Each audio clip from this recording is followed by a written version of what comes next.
الحمد للہ رب العالمین والعاقبۃ للمتقین والصلاة والسلام علی سید الانبیاء والمرسلین اما بعد فاعوذ باللہ من الشیطان الرجیم بسم اللہ الرحمن الرحیم الصلاة والسلام علیک یا سیدی یا رسول اللہ وعلی آلک واصحابک یا سیدی یا حبیب اللہ الصلاۃ والسلام علیک یا سیدی یا نبی اللہ وعلی آلک واصحابک یا سیدی یا نور اللہ۔ فرمان مصطفیٰ صلی اللہ تعالی علیہ وآلہ وسلم، جو مجھ پر ایک مرتبہ درود پاک پڑھتا ہے اللہ رب العزت اس پر 10 رحمتیں نازل فرماتا ہے، 10 گناہ معاف فرماتا ہے اور 10 درجے بلند فرماتا ہے۔ صلو علی الحبیب صلی اللہ تعالی علیہ وآلہ وسلم۔ ان اللہ و ملائکتہ یصلون علی النبی یا ایہا الذین آمنوا صلوا علیہ وسلموا تسلیما کثیرا کثیرا۔ اللہم صلی علی سیدنا مولانا محمد واصحاب سیدنا مولانا محمد وبارک وسلم وصلی علیہ جزا اللہ عنا محمد ما هو اہلہ۔ تمام تعریفیں اللہ رب العزت کی ذات پاک کے لیے اور ہر طرح کا درود پاک نبی مکرم نور مجسم سرور کائنات صلی اللہ تعالی علیہ وآلہ وسلم کی ذات مقدسہ کے لیے۔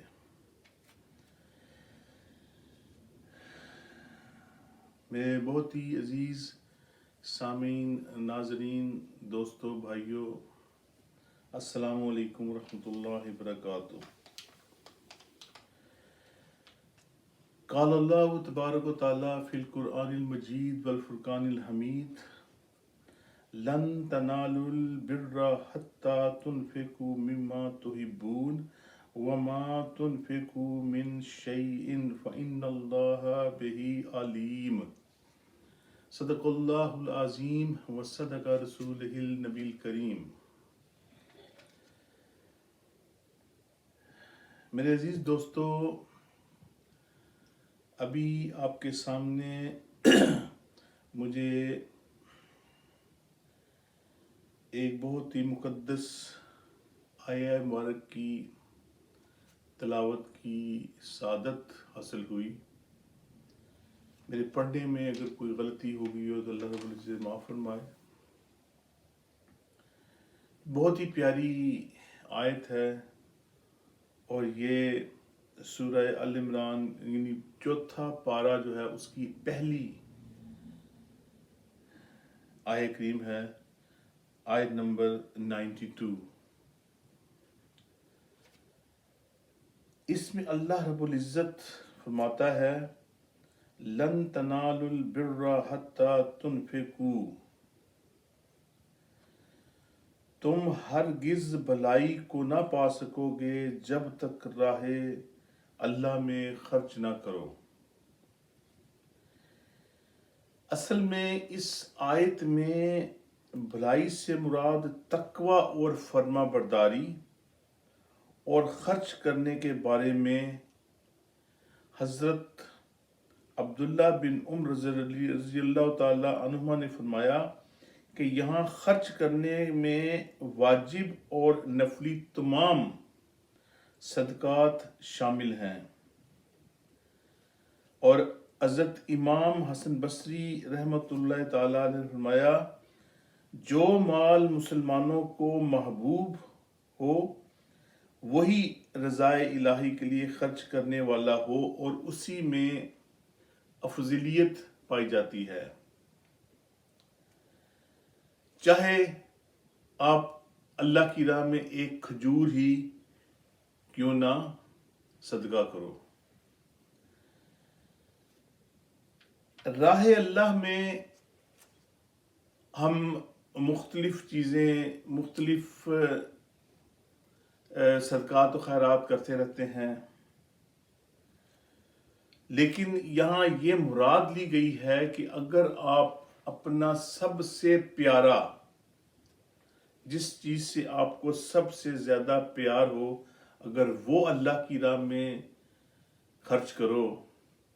تو کیا بات۔ ظاہری بات ہے آج کل کے دور میں انسان کو زر سے بہت زیادہ محبت ہے کہ وہ اس کو اکٹھا کرنے کے چکر میں ہی لگا رہتا ہے۔ تو جب وہ چیز انسان کے لیے بہت اہمیت کی حامل ہے، وہ اس کے لیے بہت پیاری ہے، تو ظاہری بات ہے جب اللہ عز و جل فرماتا ہے کہ اپنی وہ چیز جو تمہیں سب سے پیاری ہے، اگر وہ چیز میرے لیے میرے نام پہ وہ قربان کرو اور میری راہ میں وہ خرچ کرو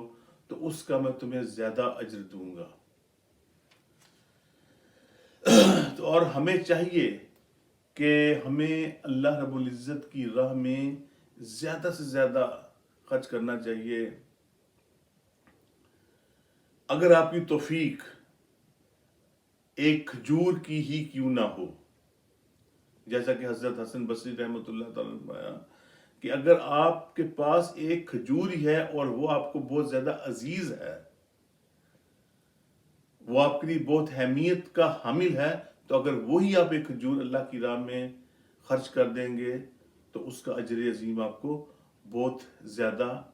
اللہ رب العطا فرمائے گا۔ ویسے تو اللہ کی راہ میں خرچ کرنے کے بے شمار واقعات قرآن پاک میں بیان کیے گئے ہیں،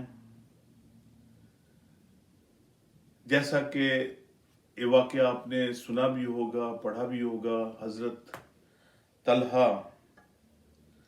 انصاری رحمۃ اللہ تعالی علیہ، یعنی کہ بہت پیارے صحابی رسول ہیں حضرت ابو طلحہ انصاری رضی اللہ تعالی عنہ۔ یہ بہت مالدار تھے، بہت ہی مالدار تھے، اور ان کے کئی باغات تھے، بہت زیادہ باغات تھے، اور ان کا ایک باغ مسجد نبوی کے بہت قریب تھا جو کہ ان کو بہت عزیز تھا، اور وہ باغ پھل بھی زیادہ دیتا تھا، اور وہاں پہ آپ رضی اللہ تعالی عنہ نے ایک کنواں بھی بنوایا تھا، اور اس کنویں کا پانی بھی بہت ہی میٹھا تھا، بہت ہی شہد سے میٹھا اور ٹھنڈا۔ اس وجہ سے آپ کو اس باغ سے بہت زیادہ نسبت تھی، پیار تھا۔ وہ اس لیے کہ نمبر ایک کہ وہ مسجد نبوی کے بہت قریب تھا، نمبر دو کہ نبی پاک صلی اللہ تعالی علیہ وآلہ وسلم جب بھی مسجد نبوی سے نکلتے تو زیادہ تر اپنا زیادہ وقت اسی باغ میں گزارتے، سیر کے لیے چلے جاتے، اپنے صحابہ کو ساتھ لے جاتے۔ نمبر دو، اور اس کی وجہ سے اس باغ میں پھلوں کی بڑی کثرت سی، اس میں پھل بہت کثرت سے پائے جاتے تھے، ہر طرح کا پھل موجود تھا اس میں، اور وہ تعداد سے زیادہ پھلتے تھے، اور ان سے آمدنی حضرت ابو طلحہ انصاری رضی اللہ تعالیٰ عنہ کی بہت زیادہ ہوتی تھی، لہذا اس باغ سے آپ کو بہت زیادہ پیار تھا۔ تو جب یہ آیہ مبارکہ اتری کہ وَمَا تُنْفِقُوا مِنْ شَيْءٍ فَإِنَّ اللَّهَ بِهِ عَلِيمٌ، یعنی اپنی وہ چیز، پیاری چیز تم اللہ کی راہ پر خرچ کرو جو تمہیں بہت زیادہ پیاری ہے۔ تو جب آپ کو یہ علم ہوا حضرت ابو طلحہ انصاری رضی اللہ تعالیٰ عنہ کو کہ یہ آیہ مبارکہ اتری ہے تو اس کا یہ مطلب ہے، تو وہ بھاگے نبی پاک صلی اللہ تعالیٰ علیہ وسلم کے پاس تشریف لے گئے کہ یا رسول اللہ صلی اللہ تعالیٰ علیہ وسلم، آج جو آیہ مبارکہ آپ پر نازل ہوئی ہے مجھے وہ بہت پیاری لگی ہے، اور میں چاہتا ہوں کہ میں میرے پاس جو میری سب سے عزیز چیز ہے، جس سے میں بہت زیادہ پیار کرتا ہوں، وہ میں اللہ کی راہ میں قربان کر دوں، خرچ کر دوں۔ تو نبی پاک صلی اللہ تعالیٰ علیہ وسلم نے فرمایا، اے ابو طلحہ، اچھی بات ہے، تمہارے پاس کون سی چیز ہے تمہاری تم جس سے تم بہت زیادہ پیار کرتے ہو؟ آپ رضی اللہ تعالیٰ عنہ نے فرمایا کہ میں یہ جو باغ ہے، میرے پاس اور بھی باغ ہیں، لیکن یہ جو باغ ہے جو مسجد نبوی کے بالکل قریب ہے، اور اس میں پھل بھی بہت زیادہ لگتا ہے، اور اس میں میٹھا ٹھنڈا پانی کا کنواں بھی ہے، اللہ رب العزت نے مجھے اس میں بہت زیادہ برکتیں عطا فرمائی ہیں، اور یہ مجھے سب باغوں سے زیادہ عزیز ہے، کیونکہ نبی پاک صلی اللہ علیہ وسلم آپ کو یہ بہت زیادہ پسند بھی ہے۔ تو میں چاہتا ہوں کہ میں یہ جو باغ ہے نا، میں اللہ کی راہ میں قربان کر دوں۔ تو نبی پاک صلی اللہ تعالیٰ علیہ وسلم مسکرائے اور آپ نے فرمایا،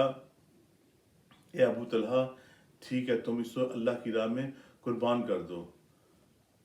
تو نبی صلی اللہ علیہ وسلم نے ارشاد فرمایا کہ اس کو تم اپنے رشتہ داروں میں تقسیم کر دو۔ اب دیکھیں کتنی پیاری بات نبی صلی اللہ علیہ وسلم نے فرمائی کہ اپنے رشتہ داروں پر تقسیم کر دو، اپنے رشتہ داروں کا بھلا بھی ہو جائے گا، اور تمہاری قربانی رائے گاہ بھی نہیں جائے گی، اور تم نے اللہ کی راہ میں قربان بھی کر دیا۔ تو حضرت ابو طلحہ انصاری رضی اللہ تعالیٰ عنہ نے فوراً وہ باغ اپنے رشتہ داروں میں تقسیم کر دیا۔ تو ایسے ہوتے ہیں صحابی، ایسا ہوتا چاہیے انسان کو کہ ہم اس دور میں رہ رہے ہیں، اگر ہمارے پاس کوئی ایسی ہمارا گھر ہے جس سے بہت زیادہ پیار ہے، ایک سے زیادہ پراپرٹیاں ہیں، میں یہ نہیں کہہ رہا کہ آپ جس گھر میں رہ رہے ہیں آپ اسی کو قربان کر دیں، نہیں، آپ کے ایک سے زیادہ پراپرٹیاں ہیں، آپ ایک سے زیادہ کاریں ہیں، آپ کے پاس ایک سے زیادہ بزنس ہیں، تو ٹھیک ہے آپ بزنس کریں، لیکن ان سے جو آپ کو آمدنی آتی ہے، اس سے جس سے آپ کو زیادہ پیار ہے، آپ اس کو اللہ کی راہ میں قربان کریں۔ تو